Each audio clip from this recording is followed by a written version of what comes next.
Sahabat YKB, kita kembali berjumpa dalam acara Gema Kasih Indonesia bersama saya, Pendeta Ardian Sudaroso, pemandu percakapan kita. Berharap Anda semua dalam keadaan baik, dan dalam jumpa kita kali ini, sebagaimana biasa kita bicarakan hal-hal yang sedang hangat di tengah-tengah masyarakat, isu-isu tertentu, tentu dilihat dari berbagai perspektif, juga dalam perspektif teologis. Dan kali ini kita berbicara tentang penistaan agama. Penistaan agama, sebuah isu yang sangat penting kita bicarakan. Dan untuk membicarakan ini telah datang di studio narasumber kita. Anda sudah mengenal dengan baik Bapak Pendeta Dr. Albertus Pati. Selamat datang Pak Berti. Terima kasih. Apa kabar nih? Baik.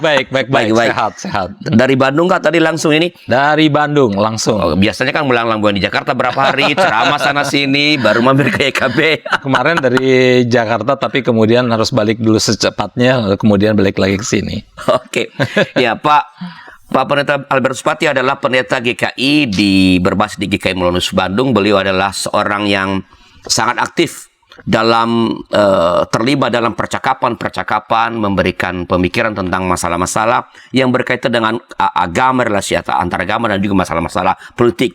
Penistaan agama ini berkait dengan baik agama maupun masalah politik sebenarnya. Dan karena itu Pak Albertus Pati adalah narasumber yang sangat tepat untuk membicarakan ini. Nah, sahabat DKB, penistaan agama ini sekali lagi memang merupakan persoalan yang sangat serius di negeri kita Indonesia. Beberapa korban sudah berjatuhan terjerat mengenai hukum masalah ini. Ya, itulah sebabnya pemerintah kita telah mengeluarkan Undang-Undang 165A KUHP tentang penistaan agama. Persoalannya, Undang-Undang penistaan agama ini bukannya menjadi obat yang menyembuhkan, tetapi justru sering menciptakan berbagai persoalan yang lain. Efeknya, undang-undang penistaan agama yang ditujukan untuk menciptakan kedamaian dan ketentraman dalam masyarakat justru bisa berubah menjadi faktor yang justru menimbulkan persoalan dan konflik dalam atau di tengah-tengah masyarakat. Nah, untuk itu kita akan membicarakan isu ini dengan narasumber kita, Pak Albertus Pati. Nah, Pak Pati, kita mulai dengan pertanyaan yang paling mendasar, Pak. Oke. Apa sih yang dimaksud dengan penistaan agama, dan kalau boleh, siapa yang boleh menentukan bahwa ini penistaan agama atau tidak? Ini pertanyaan yang bagus dan susah. Karena ini juga pergumulan dari banyak negara sebetulnya. Terutama pertanyaan yang terakhir nih, siapa yang menentukan bahwa ini penistaan agama atau bukan, ya. Sebelum menjawab itu, saya ingin katakan bahwa kita tahu pada tahun 2017, ketika ada pilkada DKI, dan Ahok ketika itu, atau BTP, itu kan dihantam habis-habisan dengan pasal penistaan agama 156A KUHP, bukan 165 ya. 156. Tadi disebutkan 165. Jadi 156A KUHP. Jadi Ahok itu dihantam habis-habisan, dia anggap telah menista agama karena telah menggunakan ayat Al-Maidah katanya. Dan ternyata di dalam persidangan itu juga sebetulnya orang juga sudah tahu bahwa kata-kata dia dipelintir, bahkan ada yang dipotong, ya. Bahwa dia sampaikan orang, kamu jangan sampai dibohongi atau apa, pakai ayat Al-Maidah, kan gitu. Tapi kata pakai itu dipotong, dihilangkan, sehingga langsung Al-Maidah, kan gitu ya. Sehingga efeknya seolah-olah dia memang menista agama Islam, dan itu kemudian dihantam habis-habisan karena itu konon pekerjaannya Buniyani yang memotong itu. Sekarang ada yang menarik bahwa Buniyani mengaku bukan dia. Setelah dia masuk di penjara, dia katakan bukan dia, itu kelompok lain yang lakukan itu. Tapi ya sudah, dia sudah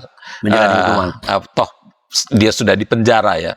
Nah, jadi kasus Ahok itu menunjukkan betapa pasal 156A KUHP itu bisa digunakan dan dimanfaatkan untuk kepentingan politik, ya. Di pasal karet begitu ya. Pasal karet. Dan memang itu terjadi karena memang yang membuat banyak negara bingung sih adalah apa sih sebetulnya penistaan agama itu? Itu banyak sekali sebetulnya definisinya ya. Tetapi kalau penistaan agama itu kira-kira definisi yang paling disepakati adalah bahwa satu ucapan dan sekaligus perbuatan yang menista atau menghina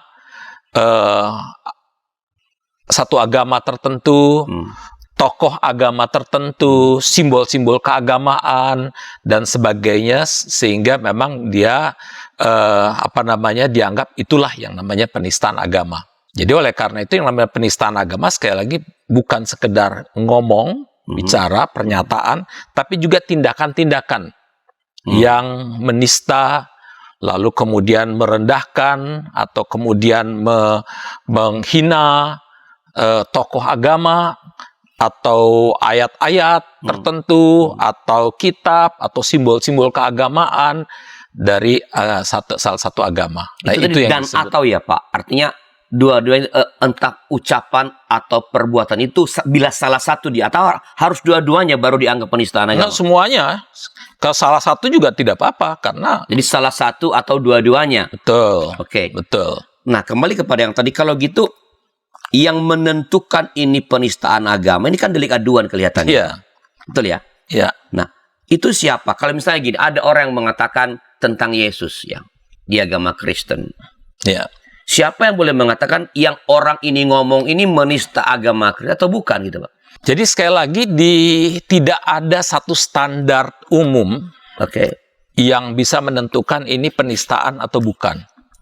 Oleh karena itu biasanya negara itu setiap negara punya standar sendiri-sendiri sebetulnya. Ada misalnya negara yang punya standar tidak boleh pindah agama. Ada. Karena pindah agama dianggap penistaan. Kan gitu ya. Anda tidak boleh tidak beragama. Karena kalau tidak beragama dianggap itu penistaan agama. Gitu ya.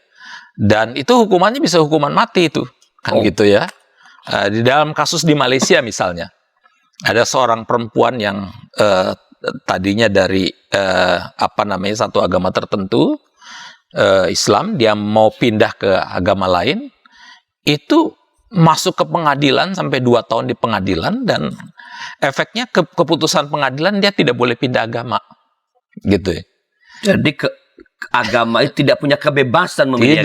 Tidak punya kebebasan untuk memeluk satu agama tertentu dan atau pindah agama, tidak punya kebebasan juga untuk tidak beragama, kan gitu. Meskipun itu sebetulnya soal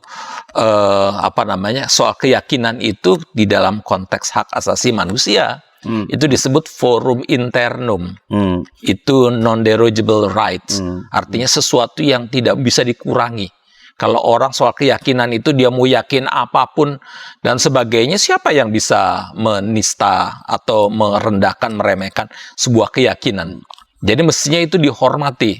Tetapi kan di dalam agama-agama di dalam negara-negara tertentu, maksud saya, itu seringkali bahkan pindah agama saja tidak boleh. Nah, dalam konteks itu yang ingin saya katakan, setiap agama itu atau setiap negara itu berbeda-beda di dalam penerapannya. Nah, kalau di Indonesia ya tergantung nanti pengadilan yang tentukan. Karena orang bisa suka-suka saja. Kalau tadi kan misalnya di case Malaysia kan, itu kan yang menentukan undang-undang, diaturkan kalau pindah agama menista. Itu jelas kan? Ya. Pindah agama. Di negara lain ya? Di negara kita siapapun boleh mengatakan bahwa engkau sedang menista agamaku, begitu. Bisa.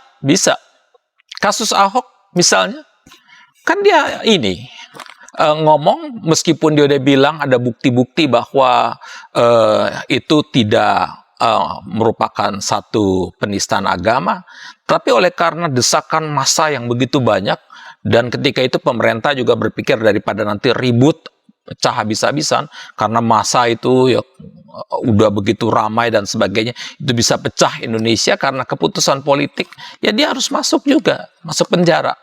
Meskipun kita semua tahu waktu itu bahwa ini ada yang dipotong ini. Tidak sesuai. Tetapi kan memang keputusan hakim tetap dia harus masuk penjara. Jadi memang itu tergantung di pengadilan. Kan gitu ya. Ada kasus lain misalnya. Kasus Jenderal Dudung. Jenderal Dudung hanya mengatakan Allah kan bukan orang Arab. Jadi saya bisa berdoa apa saja. Ya sebetulnya kan itu kata-kata biasa saja. Dia tidak sedang menghina atau merendahkan orang dia sendiri Islam, kan gitu ya. Dia hanya ingin mengatakan sebetulnya di dalam kalimat itu dia bisa berdoa dalam bahasa apa saja. Dan kalau memang mau dikaji, diteliti, ya memang Allah bukan orang, juga bukan orang Arab, kan gitu ya. Kan apa yang salah di situ? Tapi kan tetap orang-orang datang ke kepolisian melaporkan Jenderal Dudung lalu menganggap dia telah menista agama. Suka-suka orang aja, kan gitu. Jadi kalau nanti di kepolisian akan mengatakan enggak, ini tidak masuk di dalam tidak cukup kuat, dia akan mengundang ahli bahasa dengan segala macam. Ini tidak termasuk penistaan agama misalnya. Ya sudah, buyar. Tapi kalau misalnya polisi bilang ini masuk penistaan agama, gitu ya.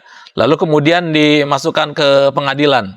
Ya, nanti tergantung hakimnya akan memutuskan itu termasuk penistaan agama atau tidak. Sangat mengerikan sebenarnya. Karena itu pasalnya karet sekali. Iya. Nah, Pak, berarti konon katanya tidak semua negara di dunia ini menerapkan undang-undang penistaan agama. Betul. Itu kenapa? Kok ada yang menerapkan, ada yang enggak? Iya, kalau nggak salah ada sekitar... Prancis misalnya bebas banget ya. Super bebas ya. Iya, karena Prancis itu kan negara sekuler total ya.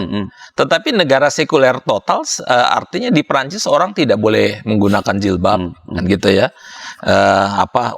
Bahkan pakai salib juga tidak boleh, kan gitu. Pokoknya yang namanya simbol-simbol keagamaan itu harus hilang total dari wilayah publik, kan gitu. Kenapa begitu? Ya, Prancis punya pengalaman yang sangat menyakitkan ketika agama itu berkuasa, mendominasi Prancis, sehingga waktu itu tekanan masyarakat Prancis itu luar biasa kencang, sehingga mereka mengatakan udah jenuh sama agama ini. Ternyata agama bukan untuk melayani, ternyata menindas. Kira-kira gitu ya. Sehingga simbol-simbol agama itu hilang semua dari Prancis. Tetapi ada sekitar 70 negara yang masih di dunia ini. Ya, 70 negara yang punya undang-undang penistaan agama, tetapi masing-masing punya definisi yang berbeda ya tentang penistaan agama. Dan gitu, Pakistan beda, di Arab Saudi beda, kan gitu. Di tempat lain di Malaysia juga beda, kan gitu. Di Indonesia juga beda. Jadi ada perbedaan di dalam konteks menerapkan undang-undang penistaan agama ini. Nah, yang salah satu hal yang menjadi persoalan ini, kenapa banyak yang tidak menggunakan undang-undang penistaan agama, karena itu menimbulkan kontroversi. Undang-undang penistaan agama ini dianggap melanggar hak asasi manusia dalam berekspresi, ya, mengeluarkan pendapat. Kalau itu diterapkan berarti orang nggak bebas dong mengeluarkan pendapat. Ada yang dibatasi dong. Itu kata salah satu sisi.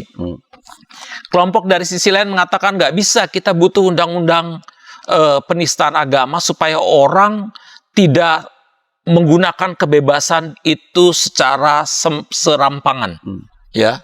Karena yang namanya kebebasan juga ada batasnya. Batasnya adalah kebebasan orang lain. Kira-kira gitu ya. Dan yang kedua adalah kita harus memiliki undang-undang penistaan agama supaya terjaga kerukunan.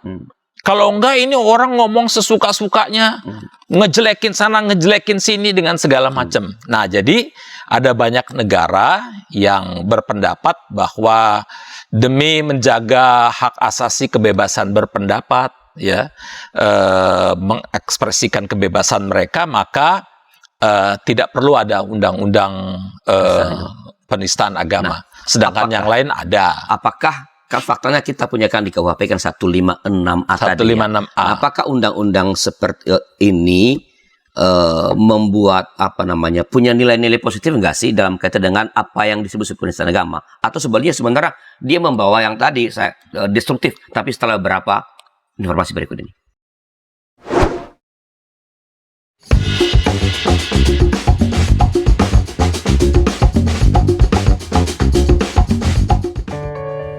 Sahabat, YKB GKI TV menayangkan program baru yaitu Balada, bedah lagu dan aransemen di channel Bedah Lagu. Program ini tayang secara premier 2 minggu sekali setiap hari Sabtu jam 8 malam. Jangan lupa like, subscribe, dan bagikan kepada sebanyak mungkin orang. Tuhan memberkati.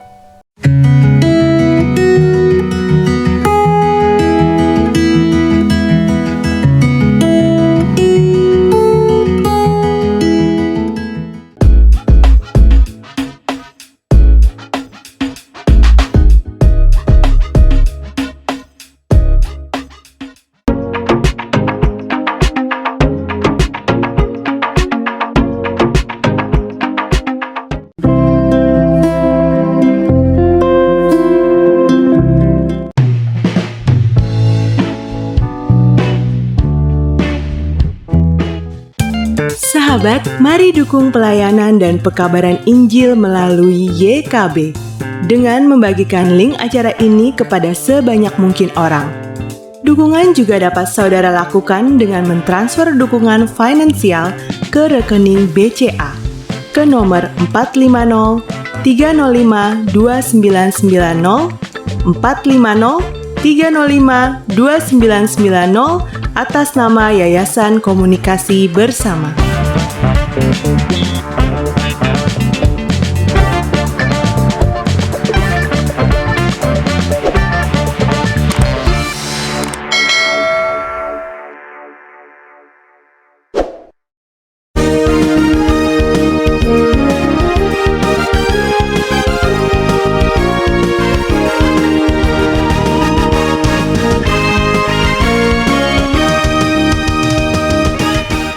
Masih bersama kami dalam acara Gema Kasih Indonesia bersama dengan Bapak Pendeta Dr. Albertus Patsi. Kita sedang berbincang tentang penistaan agama. Dan bila ada komentar, pertanyaan, silakan ketik di kolom komentar yang tersedia, dan nanti Pak Pendeta Berti tentu dengan senang hati akan merespons pada waktunya. Pak Berti, tadi kan di ujung segmen pertama saya menyinggung soal atau adanya pasal 156A di KUHP. Ya. Nah, menurut Pak Berti, apakah pasal 156A ini lebih banyak memberi dampak positif, punya unsur positif, atau sebenarnya dengan adanya undang-undang ini malah sebenarnya kekacauan terjadi, lebih banyak mendatangkan hal-hal yang tidak baik dalam kehidupan bersama sebagai warga bangsa? Paradoks ya. Okay. Jadi memang undang-undang ini memang menghasilkan pada satu sisi sesuatu yang positif, tetapi sisi lain juga menghasilkan hal-hal yang negatif juga. Nah, sekarang saya akan mulai dengan yang positifnya ya. Jadi memang undang-undang ini memang dibuat untuk menjaga kerukunan bangsa ini, terutama kerukunan umat beragama ya. Karena Indonesia ini kan satu negara atau satu bangsa yang plural dalam konteks agama. Apalagi agama-agama memang punya kecenderungan di dalam dirinya ada yang memang bisa berpikir open bisa inklusif, bisa menerima perbedaan. Tetapi sisi lain ada juga kelompok-kelompok yang sangat fundamentalis yang konservatif, yang berpikir dalam konteks yang paradoks bahwa saya anak terang, yang beda dengan saya anak kegelapan dan sebagainya atau saya anak Tuhan, yang lain anak setan. Nah, itu paradoks seperti itu nggak soal kalau itu cuma ada di dalam dirinya saja. Tapi problemnya yang paradoks yang seperti itu, pikiran yang dualistik seperti itu kemudian diungkapkan dengan menjelek-jelekan agama lain, menjelek-jelekan simbol ajaran, mengutip-ngutip ayat agama lain lalu mengatakan ini salah, itu nggak benar dengan segala macam, atau itu sesat dan sebagainya, itu kan banyak. Kalau kita lihat misalnya di internet ya, itu YouTube ya, begitu banyak percakapan-percakapan yang menjelek-jelekan agama lain, mengutip-ngutip ayat dari kitab suci umat lain untuk menyudutkan dan sebagainya. Dan itu bukan saja terjadi antar agama, bahkan internal agama juga begitu. Saling menyudutkan, saling menjelekkan dan sebagainya. Itu saja sudah ada undang-undang penistaan agama. Udah kayak begitu. Dan sudah ada juga undang-undang ITE. Kan gitu ya. Tetapi masih agak liar seperti itu ya. Apalagi tidak ada. Kita nggak tahu akan terjadi keributan yang luar biasa. Oleh karena itu memang di tengah-tengah satu situasi di mana bangsa ini memang belum terlalu siap terhadap keanekaragaman yang kita miliki, maka memang perlu semacam undang-undang yang memang mencegah itu. Mencegah supaya tidak terjadi anarkisme di dalam proses berkata-kata, bertindak yang menjelek-jelekan, yang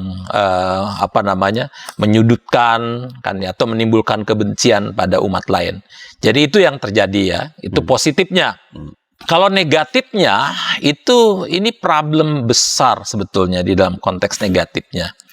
Karena seringkali undang-undang ini, undang-undang penistaan agama ini, dia diciptakan justru untuk menjaga agama mayoritas. Jadi kalau itu penistaan itu terhadap agama-agama minoritas, dibiarkan. Ya dibiarkan saja. Sekarang nggak ada yang lapor juga sih Pak, kan ini delik aduan. Takut juga, kan gitu ya. Tapi kan kalau seandainya itu sudah ada di jelas ada di misalnya di YouTube atau apa, kan udah jelas kan sebetulnya. Dan itu udah menimbulkan keriuhan di tengah-tengah masyarakat, sebetulnya udah jelas. Tapi seringkali memang tujuannya memang untuk menjaga agama mayoritas ya. Itu salah satu aspek negatif. Aspek negatif yang lain adalah ketika terjadi yang berkuasa punya interpretasi agama A misalnya, ya. Dan semua aliran-aliran di dalam keagamaan itu harus interpretasinya sama. Karena begitu dia interpretasinya tidak sesuai dengan yang mainstream, istilahnya, maka dia dianggap sudah menista agama, kan gitu. Padahal kita tahu bahwa agama itu tidak pernah terlepas dari adanya perbedaan-perbedaan pemikiran, adanya kritik-kritik terhadap agama internal ya, adanya interpretasi-interpretasi yang berbeda yang membuat agama itu jadi dinamis, bukan stuck ya, tidak stagnan kan. Tetapi yang terjadi kalau memang itu undang-undang penistaan agama itu digunakan untuk menjaga teologi mainstream, dan celakanya apalagi itu didukung oleh negara, maka yang terjadi adalah agama itu sendiri kan mengalami kejumutan sebetulnya. Jadi karena dia cuma menerima satu interpretasi saja kalau didukung oleh negara. Dan faktor yang ketiga adalah ketika undang-undang penistaan agama ini sifatnya diskriminatif. Maksudnya? Jadi karena diskriminatif itu, misalnya saya kasih contoh. Kalau ada ribut-ribut misalnya di kalangan masyarakat gitu karena adanya penistaan agama misalnya, dia ada sekelompok masyarakat datang untuk mau menutup rumah ibadah yang lain, umat lain. Itu penistaan sebenarnya ya. Penistaan kan, sangat. Itu apalagi udah mulai membongkar kan gitu, menghantam dan sebagainya. Tetapi polisi yang ada di situ gimana cara lakukannya? Ya sudahlah. Kalau begitu yang punya rumah ibadah ini, kelompok minoritas biasanya, itu disuruh stopin aja ibadah di situ, kegiatan di situ, tutup saja rumah ibadahnya, karena itu akan menimbulkan kekacauan, dia akan mengganggu ketertiban masyarakat. dia akan mengganggu keamanan dan sebagainya. Jadi atas nama ketertiban masyarakat, atas nama keamanan, maka bukannya yang korban ditolong, tapi justru yang korban itu malah dikorbankan lagi. Nah, itu undang-undang itu jadi sifatnya sangat diskriminatif. Dan ini jadi persoalan. Dalam praktek penerapannya selama ini, Pak Berti, ini kalau kasus, tadi kan kasus Ahok, jelas lah kasus Ahok, itu ya kita nggak boleh menilai hakim, tapi logika kita mengatakan sebenarnya Ahok tidak pantas dihukum, tapi karena desakan begitu banyak orang, ya kayak dihukum. Tetapi apakah dalam prakteknya selama ini penerapan pasal 156 ini lebih berusaha untuk melindungi gitu, atau sebenarnya yang tadi berpihak pada mayoritas dan pada pemegang pemahaman yang paling dominan mainstream gitu? Apakah begitu dalam penerapannya? Memang sebetulnya seharusnya tidak begitu. Tetapi ketika ada praktek di lapangan, itu banyak kasus-kasus yang kita jumpai seperti itu. Di mana undang-undang penistaan agama ini justru pertama adalah dia jadi jadi sesuatu yang sangat lemah karena dia tidak diterapkan pada kelompok-kelompok yang anarkis, yang merusak rumah ibadah yang lain. Itu kan sebetulnya sudah penistaan agama luar biasa ya. Atau yang di dalam ngomongnya lakukan hate speech, itu kan seringkali itu tidak tersentuh kan gitu. Tetapi kalau hal yang sama itu terjadi di kalangan kelompok minoritas yang lakukan itu malah tersentuh oleh undang-undang itu. Seringkali justru itu diterapkan. Jadi memang ada semacam pilih kasih lah ya, ada standar ganda. Itu seringkali terjadi, meskipun seharusnya tidak boleh begitu, tetapi dalam situasi di dalam penerapannya seringkali terjadi seperti itu. Di beberapa daerah misalnya bisa terjadi juga begitu banyak rumah ibadah dihancurkan, dibongkar dan sebagainya. Tetapi yang terjadi ketika polisi hadir di situ, dia bukannya mencegah mereka yang akan melakukan anarkis, dia melindungi dalam tanda kutip mereka yang akan jadi korban anarkis, diungsikan, lalu rumah ibadahnya ditutup dan tidak boleh dipakai lagi demi ketertiban, demi keamanan, demi masyarakat secara umum. Jadi artinya ada semacam interpretasi bahwa demi ketertiban dan keamanan masyarakat lebih baik ditutup aja deh, kan gitu. Padahal sebetulnya yang bikin ribut kan yang nyerang, kan gitu ya. Berarti sebenarnya ini ketika ada pengaduan tentang penistaan agama, biasanya atau dalam praktiknya pertimbangan pengambil keputusan atau hakim itu bukan pertama-tama faktor kebenaran agama dan kasusnya, tetapi pada faktor politik. Apakah ini menimbulkan gejolak besar atau tidak? Apakah ini sedang menimpa kalangan siapa? Begitu Pak Berti? Bisa merupakan faktor politik, tapi bisa juga kecenderungan itu terjadi karena misalnya pihak hakim misalnya yang menentukan itu sendiri juga punya teologi yang sama dengan menuntut ini, sehingga yang melakukan pelanggaran gitu. Sehingga itu misalnya terjadi pada ada beberapa kasus ya, misalnya ketika ada korban kasus Cikesik, yang jadi korban pun dihukum juga, kan gitu ya. Yang jadi korban dihukum, bahkan ketika terjadi misalnya pengadilan itu kita lihat bahwa si hakimnya, saya masih ingat hakim perempuannya gitu, yang ikut marah-marah si korban, ngapain kamu di situ dan sebagainya. Jadi yang jadi korban itu malah dihukum juga, kan gitu. Jadi memang itu subjektivitas dari penegak hukum juga seringkali bermain.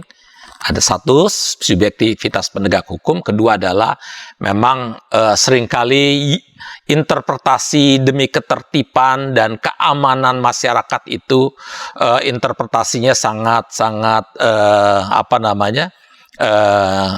standarnya ganda, tidak benar gitu ya. Ini yang menjadi persoalan kira-kira gitu. Kalau dengar Pak Berti dari tadi ini ya Pak, di segmen kedua ini, kok saya mendapat kesan bahwa undang-undang atau pasal 156A KUHP ini lebih banyak negatifnya kalau begitu. Betul ada perlindungan karena ada ini aja masih terjadi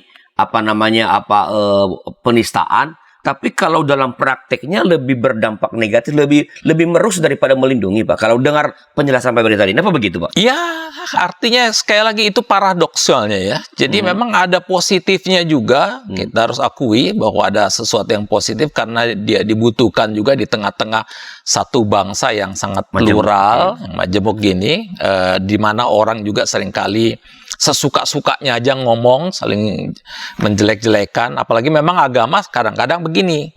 Ada juga orang yang berpikir agama yang satu ini kan muncul untuk menyempurnakan agama sebelumnya, kan gitu ya. Sehingga keyakinan seperti itu yang membuat punya kecenderungan untuk menjelek-jelekan, menista, merendahkan agama yang lain baik melalui perbuatan maupun melalui kata-kata. Jadi memang di dalam diri orang yang punya keyakinan seperti itu sendiri memang sudah ada pikiran-pikiran untuk memang itu agama lain itu buruk lah, agama lain jelek. Dan celakanya kalau itu dilontarkan di dalam wilayah publik, nah ini kan jadi persoalan berat kan, itu bisa menciptakan konflik antar agama, bahkan antar aliran keagamaan. Berarti memang ada soal dalam diri umat beragama sendiri sebenarnya. Betul. Yang punya kecenderungan entah meremehkan atau menghina, Betul. menganggap tidak sah. Betul. Kepercayaan orang yang berbeda darinya, begitu ya Pak? Iya, jadi memang kalau kira-kira begini, agama itu punya dua kecenderungan. Okay. Yang pertama adalah kecenderungan otoritarian. Jadi di mana orang yang percaya pada satu ajaran, dia harus percaya habis-habisan, percaya total. Dia berpikir bahwa dialah pemegang kebenaran tunggal, yang lain-lain itu salah semuanya, oleh karena itu mereka harus ngikut saya, atau mereka harus seperti saya. Itu sifat otoritarian dari agama. Tapi yang kedua adalah agama punya sifat yang melayani, kira-kira gitu ya. Yang hadir nggak peduli soal perbedaan-perbedaan, yang penting aku hadir di sini untuk melayani siapapun, untuk menolong siapapun. Jadi humble. Nah, cuma persoalannya sikap otoritarian agama ini yang seringkali muncul di tengah-tengah kehidupan masyarakat kita, bahkan di dunia ini. Sehingga yang terjadi adalah menganggap yang lain salah, yang lain brengsek, yang lain harus seperti saya, yang harus ditobatkan, harus dibinasakan, dihancurkan, dia yang tidak bisa menerima perbedaan pendapat. Itu kan sebetulnya sikap otoritarian, kan gitu ya, yang menganggap bahwa perbedaan pendapat itu harus dienyakan karena yang benar adalah kami. Hanya satu-satunya yang benar. Betul. Jadi dia sebetulnya itu sesuatu yang disebut sebagai merendahkan Allah sendiri sebetulnya itu ya. Idolatry, karena menganggap bahwa apa yang dipegangnya itu sebagai satu kebenaran, bahkan dia jadi memperalahkan. Iya, bukan lagi keyakinan Allah yang benar, tapi ajaran. Nah, kan gitu. Supaya lebih jelas, apakah bisakah misalnya kita supaya jelas bagi para pemirsa kita, contoh-contoh konkret dari sebutlah kontroversi dari undang-undang penistaan agama ini di negara kita. Tapi setelah beberapa informasi berikut ini.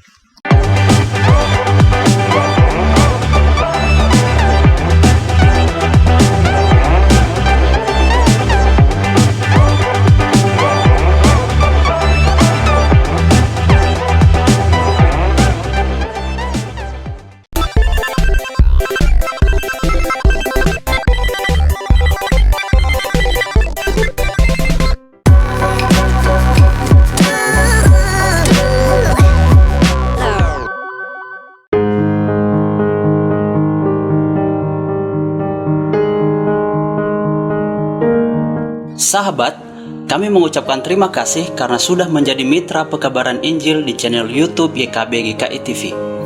Untuk mempermudah sahabat berlangganan dan menyaksikan program renungan berbahasa daerah, maka pada bulan November ini kami membuat channel YouTube YKB berbahasa daerah. Channel ini khusus diisi program-program berbahasa daerah yang ada di Indonesia.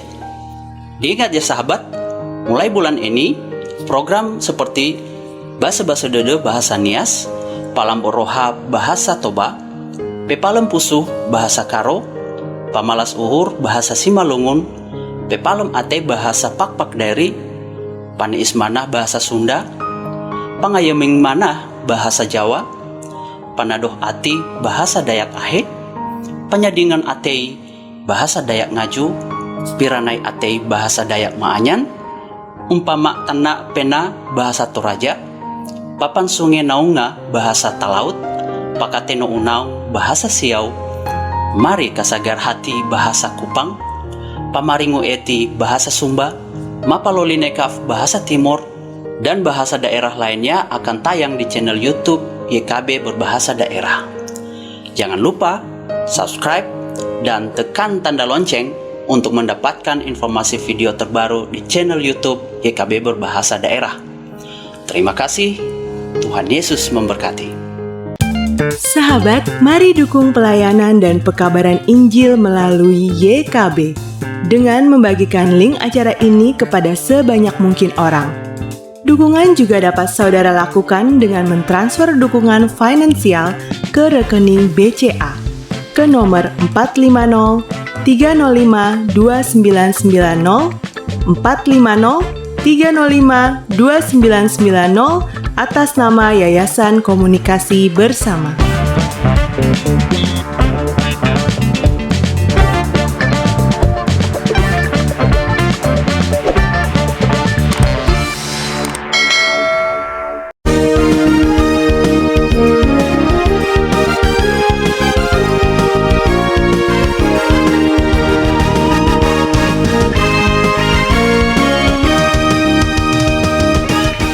Sahabat DKB, senang masih bersama dengan Anda dalam segmen yang ketiga dari program kita hari ini tentang penistaan agama dalam acara Agama Kasih Indonesia, dan masih bersama dengan narasumber kita Bapak Pendeta Dr. Albertus Pati. Ini segmen yang terakhir, tapi Anda masih bisa menuliskan komentar atau pertanyaan tentang pokok ini yang nanti akan direspons oleh Pak Pendeta tentu pada waktunya. Pak Berti, supaya lebih clear ya Pak, saya katakan supaya lebih jelas kepada para pemirsa kita, kan ini perlu, tetapi ada dampaknya juga disalahgunakan ya. Pak Ber bilang paradoksal, ya mungkin ada kontroversi. Ya. Bisakah memberikan contoh-contoh case di Indonesia tentang kontroversinya dari undang-undang penistaan agama ini supaya lebih clear bagi kita sebagai orang Indonesia begitu? Iya, yang pertama udah saya sebutkan tadi ya, kasus Ahok ya. Itu karena kasusnya tuh sangat besar ya. Karena di situ kita bisa melihat betapa satu undang-undang penistaan agama itu justru dimanfaatkan atau dipolitisir. Itu dan orang kaum disebut Ahok korban undang-undang. Betul. Jadi itu korban dari penerapan undang-undang atau penyalahgunaan dari undang-undang penistaan agama 156 AKUHP itu ya. Dan itu memang sangat menyedihkan sekali, sehingga memang oleh karena itu ketika saya masih di PGI, kita memang sepakat bahwa kita nggak setuju dengan undang-undang ini. Sehingga ketika ada orang yang mau menista PGI atau gitu ya, atau kekristenan, kita cenderung tidak mau menuntutnya. Karena kalau kita menuntutnya, terpaksa kita harus menggunakan 156A. Karena kita nggak setuju dengan pasal ini. Iya, karena kita nggak setuju, kita diemin aja lah. Jadi banyak kan juga keputusan-keputusan PGI, sejauh yang saya tahu karena saya ketika itu masih di PGI, itu untuk penyalahgunaan ketika orang menista agama, kita tidak lakukan apapun, tidak menuntut juga, karena ketika kita menuntut itu digunakan, padahal kita nggak setuju ya. Nah, yang kedua adalah kasus yang saya juga udah sampaikan tadi, kasus Jenderal Dudung, yang sebetulnya dia cuman ngomong di dalam podcastnya siapa itu namanya, Deddy Corbuzier itu, yang mengatakan ya saya berdoa dalam bahasa Indonesia saja, nggak perlu bahasa Arab, kan Tuhan bukan orang Arab kan gitu ya. Dan itu nggak ada sesuatu hal yang aneh sebetulnya. Memang Tuhan Tuhan bukan orang Tuhan juga bukan orang Arab dan gitu, sehingga dia bisa tahu kenal bahasa apa saja, itu wajar aja. Apalagi dia juga ngomong bukan dalam rangka menghina. Dia sendiri Islam, dia sedang bicara bahwa dia bicara dengan bahasa Indonesia, itu saja. Tapi kasus ini pernah juga terjadi di Jawa Timur dulu, lama sekali. Yusman Roy. Kasus Yusman Roy ketika dia ngajarin orang untuk kalau berdoa nggak usah pakai bahasa Arab, tapi pakai aja bahasa Indonesia. Dia dituntut dan dia masuk penjara. Jadi ya dia dituntut lalu dia masuk penjara. Jadi memang dia kena itu pasal penistaan agama ya. Dan kasus yang paling akhir ini yang masih baru saja diputuskan, itu kasus yang atas nama Jacob Nome, itu dari Flores. Jadi dia ini seorang petani biasa sebetulnya, petani yang kemudian anak cucu-cucunya dia itu mau mengikuti satu acara ibadah di gereja Katolik, kan gitu. Dia ada hosti kan. Dan cucu-cucunya itu Katolik, jadi dia ikutin. Nah pada saat ibadah kan ada pembagian hosti. Jadi ketika semua orang ngantri, dia ikut ngantri. Dia ikut ngantri, lalu kemudian kalau terima hosti kan ambil lalu dimakan pada saat itu juga, lalu keluar kan gitu ya. Semua orang ngantri, dikasih hosti, makan terus keluar. Nah ini si Jacob Nome ini dia ngantri. Lalu kemudian dia terima, dia tidak makan di situ, dia keluar. Dia berdoa dulu di luar, baru kemudian dia makan. Orang-orang yang melihat gini, ini kan Protestan. Kan Protestan nggak boleh ikut sakramen itu. Kalau di Kristen kita nggak ada masalah, karena dia tidak termasuk, kita masih agak lebih inilah, kan gitu ya. Meskipun sakramen juga, tapi kita masih oke lah, kan gitu. Karena kita kan menganggap bahwa ketika kita makan itu kita dipersatukan dengan tubuh Kristus. Tetapi kalau ini menyatu beneran kalau di Katolik, kan gitu ya. Ini teologianya benar-benar ini. Berbeda. Dan oleh karena itu dia dilaporkan Jacob Nome ini, dilaporkan bahwa dia telah lakukan penistaan agama. Padahal dia lagi nggak teriak-teriak kebencian loh. Dia nggak teriak-teriak penistaan. Dia makan dengan khusyuk malah ya. Iya, dia ambil, cuman dia nggak makan di situ, dia keluar dulu, lalu kemudian dia bilang dia berdoa terus baru dia makan. Nah itu dianggap sudah penistaan, kan gitu. Apalagi dia Protestan, dia nggak boleh sebagai orang yang bukan Katolik nggak boleh ngikut itu. Itu dianggap penistaan. Oleh karena itu dia akhirnya kena hukuman nih petani ini. Memang pertanyaannya adalah kenapa gereja tidak lakukan kayak pendekatan pastoral dulu, ngomongin ini, apalagi seorang petani yang mungkin lugu, ya, apalagi anak cucu-cucunya sendiri Katolik, masa sih dia mau menghina atau menista, merendahkan agama cucunya, ya, agama cucunya ini kan gitu ya. Tetapi itulah yang terjadi ya. Jadi memang ketika orang merasa bahwa ini nggak bisa, ini seharusnya yang bukan agamaku tidak bisa ikut, kalau ikut berarti you telah menista. Ketika interpretasi itu adalah interpretasi hukum, lalu kemudian merasa bahwa seorang udah merasa dinista agamanya dan sebagainya, laporkan ke polisi, kena Jacob Nome, gitu ya. Jadi oleh karena itu sekali lagi bahwa ada banyak kasus-kasus, misalnya juga di internet kita lihat ya, Waloni sempat masuk, udah keluar sekarang ya. Dia karena dia ngomong wah itu sesat, itu agama Kristen itu ya, bahwa Alkitab itu palsu kan dan sebagainya. Jadi dia ngomong, dia menjelek-jelekan dan sebagainya. Dan celakanya, ini yang celakanya, banyak orang yang menista, para penista agama ini adalah banyak mereka yang sama sekali tidak tahu apapun tentang agama yang dia nista. Kebanyakan mereka yang menista juga ada yang mantan petobat baru, ya, ada hijrah, ada yang dari Kristen ke Islam, Islam ke Kristen, atau sebaliknya kemana-mana lah kan gitu ya. Lalu setelah dia bertobat atau dia sudah hijrah, misalnya dia dari Islam masuk ke Kristen atau dari mana, lalu kemudian dia bersaksi menjelek-jelekan agama sebelumnya. Padahal dia nggak ngerti juga sebenarnya. Padahal dia nggak ngerti, lalu apalagi dia bilang untuk meyakinkan orang bahwa ini saya dulu, misalnya dalam kasus Yahya Waloni, saya dulu pernah jadi dosen atau rektor di ini, saya pernah jadi pendeta, saya pernah ini, dengan segala macam. Ada yang ngaku-ngaku bahwa saya adalah anaknya kardinal. Padahal anaknya kardinal lagi kan gitu ya. Padahal setelah dicek, diteliti, ternyata dia bukan seorang Katolik, nggak pernah jadi Katolik, nggak pernah jadi rektor juga. Dia cuma ngomong apa segala macam supaya menjual, supaya apa laku. Orang kan suka itu ya, bad news is a good news, kira-kira gitu ya. Orang suka dengerin yang buruk ketika orang memburuk-burukan agama yang lain, menjelek-jelekan agama lain, lalu dia merasa agamaku benar. Apa yang gue pegang ini benar-benar diberkati oleh Tuhan, kira-kira gitu ya. Ini atau betul-betul anugerah, yang lain itu sesat semuanya.